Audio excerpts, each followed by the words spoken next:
the EWTN Global Catholic Radio Network presents Vatican Insider with Joan Lewis. Each week, Joan brings you news from inside the Vatican and the Church around the world, as well as interviews and answers to your questions. Now, here's the host of Vatican Insider, Joan Lewis. Welcome to Vatican Insider on this exciting weekend in Rome, when the Jubilee of Youth that started July 28th continues with a vigil Sunday night and a Mass Sunday morning on the Tor Vergata esplanade, and this will conclude the week-long event. Pope Leo will preside at both of those weekend events to the great joy of young people in Rome. 1 million, according to Vatican News. My young guest in the interview segment is Johnny Verba, creator of the now famous 1,000-piece mosaic that depicts the future Saint Carlo Acutis. Johnny spent some days in Rome during the Jubilee, sharing the mosaic and its story with young people. Johnny's very life seems like a wonderful, colorful, multifaceted mosaic, as we learn this week and next. His energy and enthusiasm could light up a Christmas tree. His joie de vivre is contagious as he talks about what prompted him to make this artistic tribute to Carlo Acutis, his travels with the 3-by-4-foot mosaic, and how he faces challenges and new opportunities in life. We also talk about his self-stated mission to be a catalyst for a new renaissance in the Catholic faith through storytelling and deeply meaningful multimedia art. So don't miss Johnny Verba's wonderful story after the news. Now, some of the top stories. Sunday, July 27th. On his first Sunday back in Rome after a brief period in Castel Gandolfo, Pope Leo XIV recited the Angelus from the window of the papal study in the Apostolic Palace, addressing thousands of faithful in St. Peter's Square. He reflected on the day's gospel in which Jesus teaches his disciples the Our Father, and he also noted that Sunday marked the 5th World Day of Grandparents and the Elderly. Let us look to grandparents and the elderly as witnesses of hope, capable of lighting the path for new generations. Let's not leave them alone, but join them in a covenant of love and prayer. Then, with emotion, Leo stated, I'm following with great concern the dire humanitarian situation in Gaza, where the civilian population is suffering from severe hunger and remains exposed to death and violence.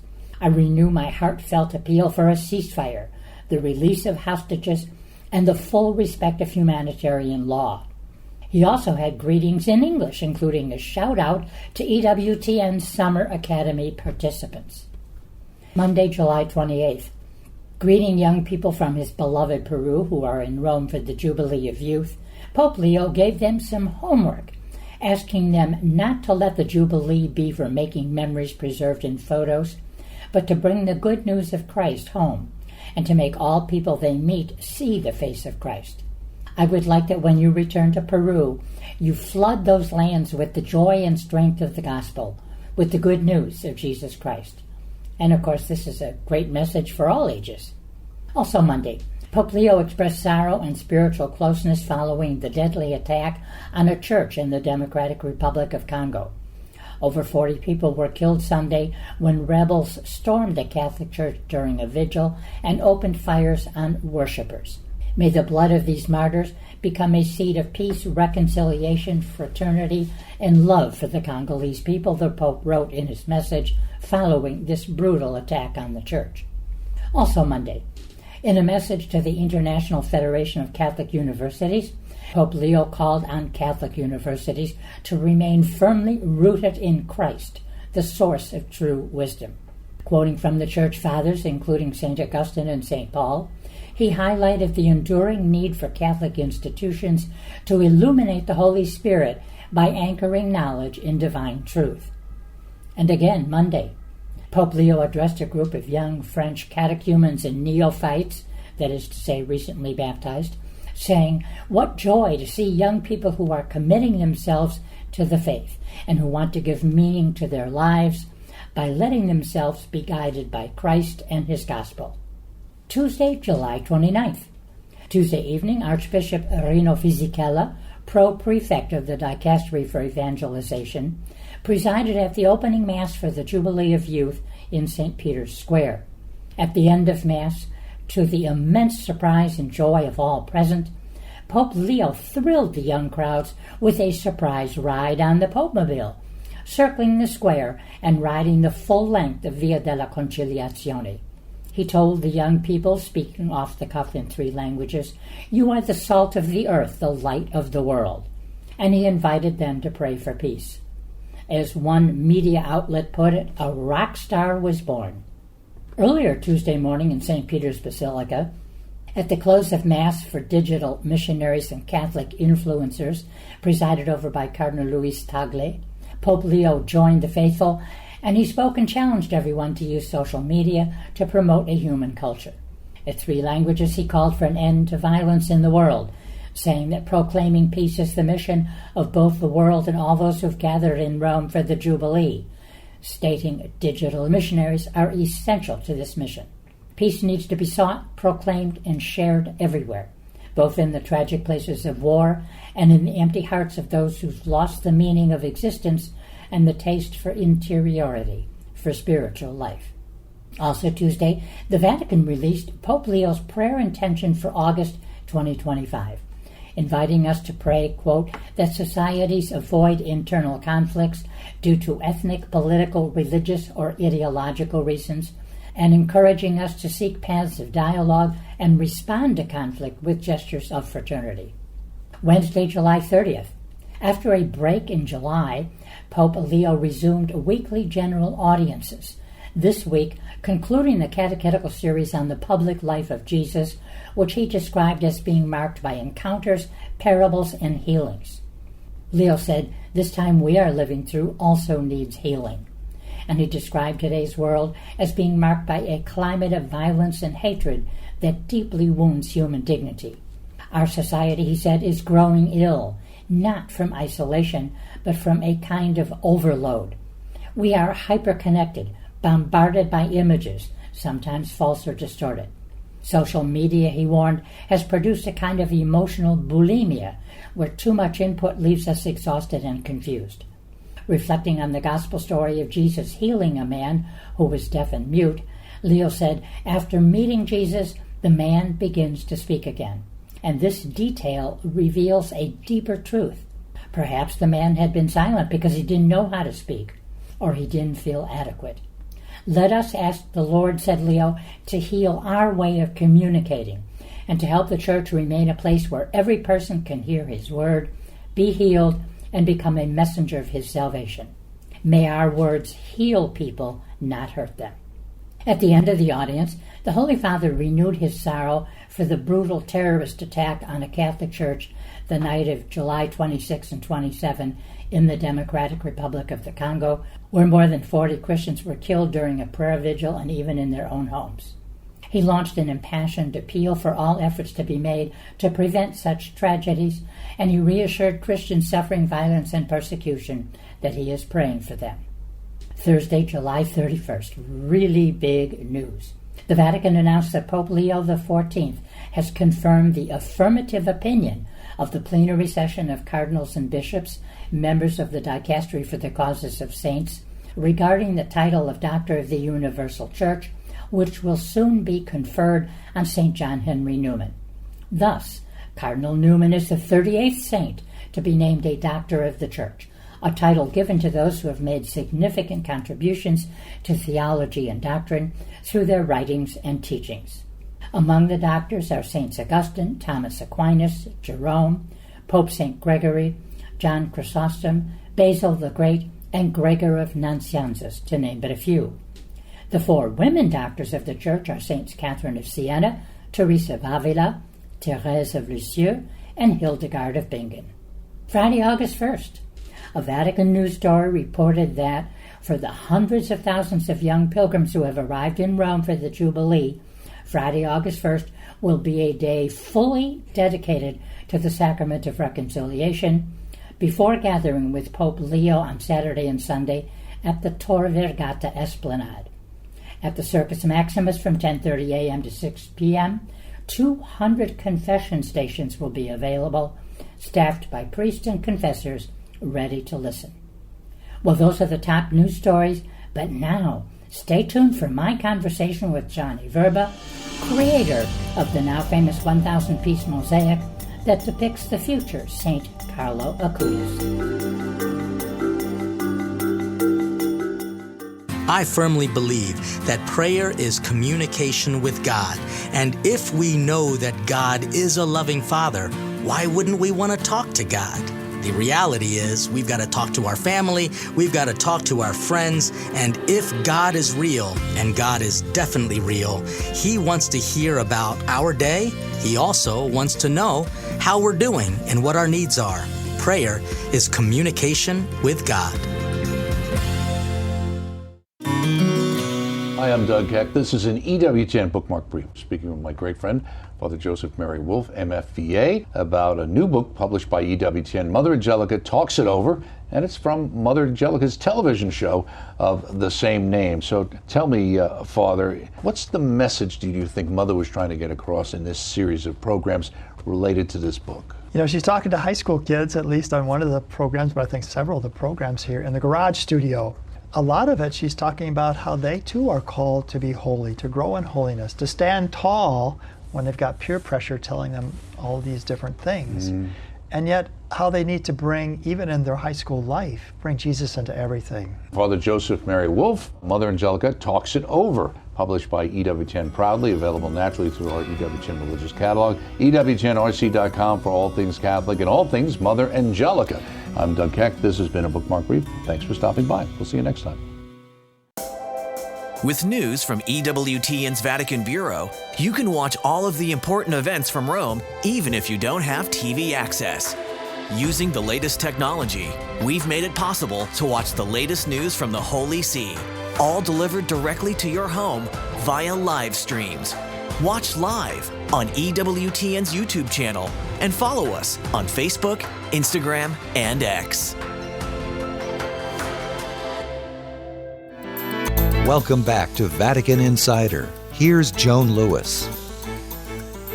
Well, I want to welcome my guest this week to another really extraordinary edition of Vatican Insider of the interview segment, because my guest in Rome this week is Johnny Verba. Now, he's in Rome to talk about the now very celebrated 1,000-piece mosaic he created of soon-to-be Saint Carlo Acutis. Now, that mosaic is a featured part of the Blessed Carlo Acutis Center in Rome. It was hosted by Catholic Christian Outreach, CCO, but it was only open for 3 days during the Jubilee of Youth, July 29th, 30th, and 31st. And as a matter of fact, we were there together on the day that I'm recording this show, so that was a very special visit. Now, the center was located in the Church of San Marcello al Corso, near Piazza Venezia in Rome, where pilgrims venerated and were blessed by a first-class pericardium relic of Blessed Carlo, and they wrote their prayer intentions on cards to be taken to his tomb in Assisi. So it's a long introduction, but Johnny, welcome to Vatican Insider. Thank you so much, Joan, for having me. It is a pleasure, and I look forward to our conversation. Well, we've had a wonderful conversation, even in the church and coming here. But so our focus will be, of course, it's why you're in Rome, on that mosaic and on Blessed Carlo. But first, some background. Now, as your website says, you hail from Geneva, Illinois. You graduated summa cum laude from Arizona State University with a degree in management and a certificate in international business. But so let's look a bit at your family and where you live now, etc. Absolutely. So my family raised me Catholic, and we grew up in a suburb an hour west of Chicago called Geneva, as you mentioned. And I, of course, attended Arizona State. And after those 4 years, I actually served as a campus missionary with a group called St. Paul's Outreach in St. Paul, Minnesota. And after those 2 years, from 2022 to 2024, I then moved to Denver to pursue a business opportunity and to create my artwork. Oh, wow, Denver, the Mile High City. As a matter of fact, the only time I've ever been in Denver was 1993, sorry to say, folks, at World Youth Day. I worked at the Vatican and I was in the papal party. That was quite extraordinary. In studying your website and so forth and things you've read and videos, a question kind of popped up in my mind, and it's What is your answer when people ask you what you do? Because I don't introduce you as professor, father, etc. Do you have a title for yourself? That's a wonderful question, and actually very pertinent and a good time to ask it, because as I've been in Rome and even Assisi the past week, I have experienced a little bit of this imposter syndrome, and this might be a little bit of a longer answer, but people have been introducing me as this is Johnny Verba, the artist from Geneva, Illinois. And actually receiving that title as artist, even though it might not be my entire full-time gig, but it could be, and I would love that to be the case, if the Lord wills it, I would say artist, and also author, but for right now, Johnny Verba the artist, no doctor, no a title before, but a title after. Oh, you did write a book on your experience of a semester abroad on a ship. Yes, exactly. So, there is so much on your page. It's just fascinating. And by the way, his last name is spelled, if you're going to look it up, Vrba. So there's a lot of information to give people an idea of the diversity of your skills and achievements. But I really have to point out to one major event early on. At 19, you became a founding father of the Sigma Alpha Epsilon fraternity at Arizona State. And you led the fraternity to become the fastest growing SAE chapter in history. You spearheaded its inaugural Climb for a Cause, which was summiting Mount Kilimanjaro in Tanzania, which is one of the 7 summits of the world. And this was done in support of the J.P. McNicholas Pediatric Brain Tumor Foundation. So you shot, edited, and produced a documentary of this climb to the roof of Africa, which raised tens of thousands of dollars for pediatric brain tumor research. And then, this is fascinating, as a sophomore at Arizona State, you taught WPC 101, an introductory business course, to freshmen. So just a year younger than you. Mm-hmm. But the reason I even bring this up, Johnny, is meeting you, our conversation this morning and everything, it seems to be, the story, an outline of how you approach and manage a new challenge. You don't seem daunted by new ideas. Am I right in that assessment? You are correct, yes. And even as Blessed Pier Giorgio Frassati, soon to be canonized. Together, the two of them. The city of Rome right now, there's at least 500,000 young people. You and I are talking during the Jubilee of Youth. Yes. It began July 28th and ends Sunday with the papal mass at Tor Vergata University. I feel like we've seen 500,000 people just walking around the streets of Rome. It is really, really phenomenal. And I'm so glad.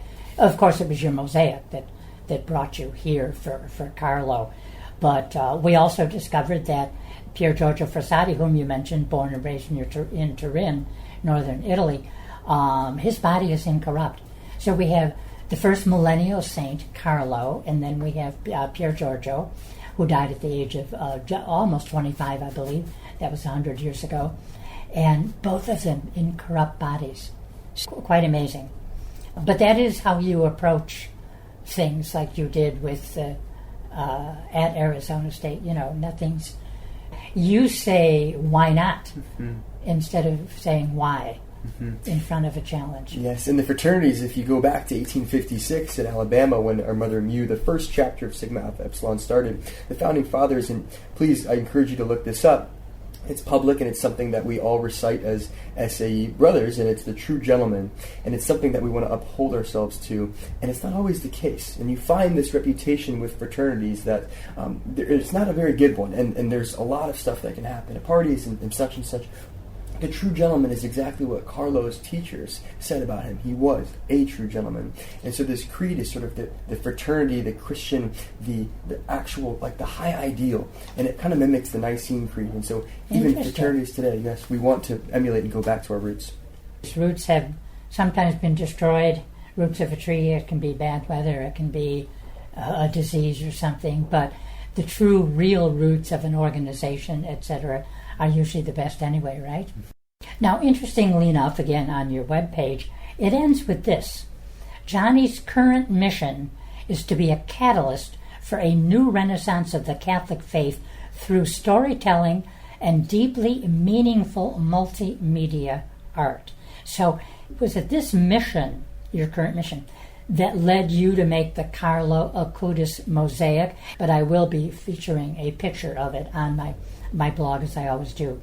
So did this Carlo Acutis Mosaic, was this your new challenge? Yes, and when you think about mosaics, you think of tiles. You can think about people using mosaics out of small pieces that are flat. And I wanted to make a mosaic out of toys. I had been inspired by something I saw in downtown Chicago using toys, but not for the Lord, for different purposes. And I wanted to repurpose toys, and especially with Carlo being 15, would have played with the same NES Nintendo controllers with small action figures. He played with toys. He was a boy. And so you can picture this photograph, which is entirely comprised of 1,000 toys. And so you asked if that mission had invigorated me with the zeal to create this piece, and actually it was creating the piece that formulated the mission. Aww. So it was creating the mosaic that actually, as I was building it, crafted this mission statement as I was creating. My listeners know that on the Friday before my interview, my weekend news show airs, I always post who my guest is going to be. In the segment, I post a picture and any important information or links. And let me tell you, folks, there is a link to a video in which Johnny explains, and you're looking at it, so, he and I are just using words today, but you will be seeing pictures of this so-called mosaic. Every little piece is meaningful. And when you start the video, you might say, oh, should I do this? I don't have enough time. Let me tell you, you're going to finish it. It's totally, totally riveting. So you got your idea from something you saw in Chicago, kind of. Yes, there was an original artist, Roger Carter, actually, and he had been doing pictures of George Floyd, and it was for something entirely different, but I'd seen it at a distance. I actually didn't know who he was, and it took time of me looking up. What do you look up? Art mosaic made of figures, and I'd remembered that idea, and I said, well, what if I had them facing the crucifix? What if I had other toys? And then it blew up from there in my mind, and I started to jot down all the ideas. You really have to watch the video, because you do explain each single thing and how it's linked to, exactly, or is a part of Carlo's life. And then today in the church, I said, okay, now, Johnny, what is it's Carlo's face that we're looking at, okay?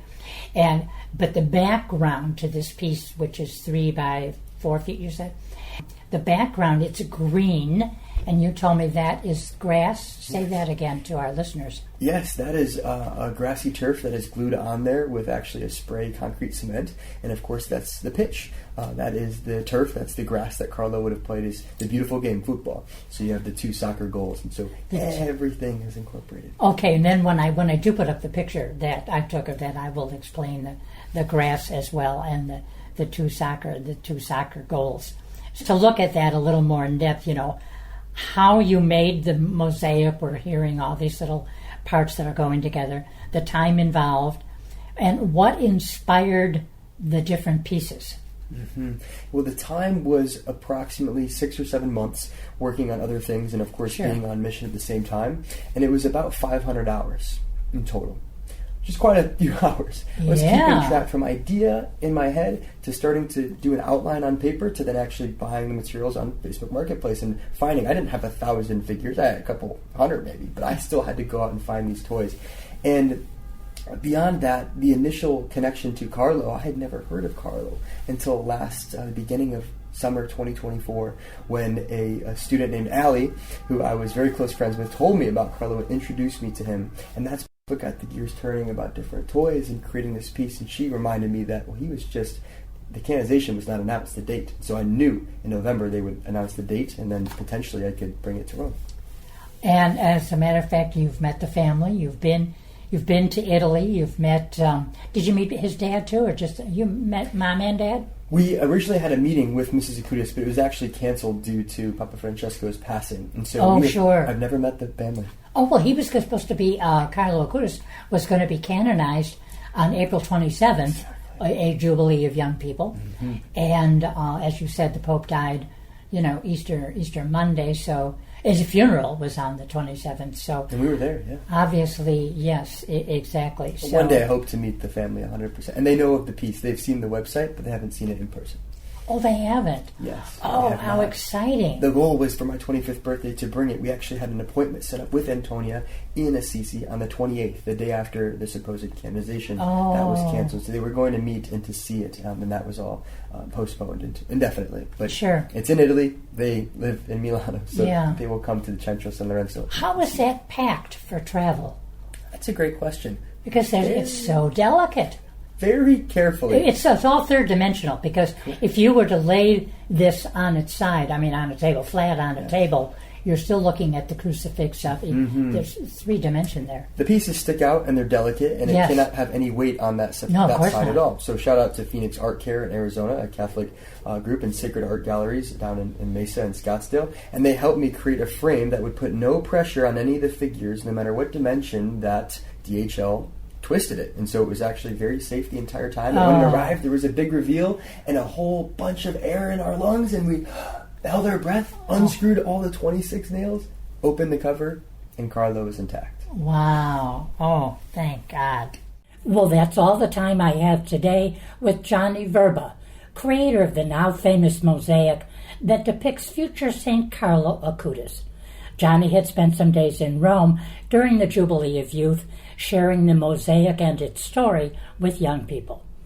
Johnny's very life seems like a wonderful, colorful, multifaceted mosaic, and we learn more next week in part 2 of our conversation, when we talk more about what prompted him to make this artistic tribute to Carlo Acutis, as well as the meaning of his self-stated mission, quote, to be a catalyst for a new renaissance in the Catholic faith through storytelling and meaningful multimedia art. Was this mission behind the Acutis mosaic? What is his next step on this mission to be a catalyst for a new renaissance in the faith? Johnny also tells us of his hopes for the mosaic to be a teaching tool for teachers and children. For more information on these stories, or to check out Joan's blog and to ask her a question, go to EWTN.com. That's EWTN.com. Thanks for listening to Vatican Insider on the EWTN Global Catholic Radio Network.